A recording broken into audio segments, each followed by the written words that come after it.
இன்னைக்கு நாம கம்பை வச்சு ஒரு டேஸ்டான அடை செய்யலாம். இது தோசையோட நல்லா இருக்கும். நாம பூண்டை இப்படி இடிச்சிட்டு கட் பண்றதுனால நல்லா வாசனமாவா இருக்கும். நம்ம கத்தியை வச்சு இடிச்சுக்கலாம், அப்படி இல்லாட்டி அம்மியோட உரலை வச்சு இடிச்சுக்கலாம்.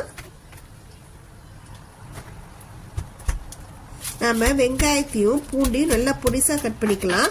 சின்ன பசங்களுக்கு சாப்பிட்றதா இருந்தா பச்சை மிளகாய் வேண்டாம்னா நம்ம கொடமிளகாவை குட்டியா கட் பண்ணி சேர்த்துக்கலாம்.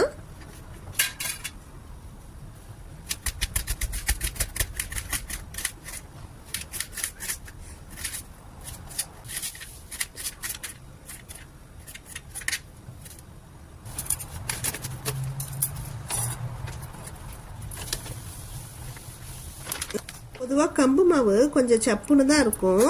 ஆனால் இந்த கருவடகம் சேர்த்து செய்யறதுனால இது நல்லா டேஸ்டாக வருது. நம்ம தேவையான உப்பு மற்ற எல்லா புதுசாக கட் பண்ண ஜாமான் எல்லாத்தையும் சேர்த்து தண்ணி ஊற்றி கலந்துக்கணும். இதில் பச்சை மிளகாய் புதுசாக கட் பண்ணி போட்டுக்கனால புதுசாக இருக்கவங்களுக்கு கை எரிச்சலாக இருக்கும். வேணும்னா நீங்கள் கரண்டியால் கலந்துக்கலாம். அப்படி இல்லாட்டி கொஞ்சம் தேங்காய் எண்ணெய் தடவிட்டா கலந்துட்டு கை எரிச்சல் இருக்காது.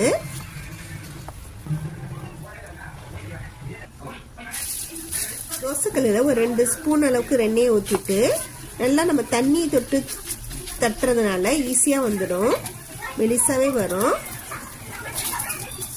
2 பக்கம் வெந்ததுக்கு அப்புறம் திருப்பி போட்டு எடுத்துட்டா நல்லா டேஸ்டான கம்பெனி ரெடி ஆயிடும். இது சூடாக இருக்கும்போது சாப்பிட்றதுக்கு எந்தவித சைட் டிஷ்ஷுமே தேவைப்படாது. இந்த வீடியோ உங்களுக்கு பிடிச்சிருக்குன்னு நான் நினைக்கிறேன். பிடிச்சிருந்தா நீங்களும் சப்ஸ்கிரைப் பண்ணுங்க, லைக் பண்ணுங்க, ஷேர் பண்ணுங்க.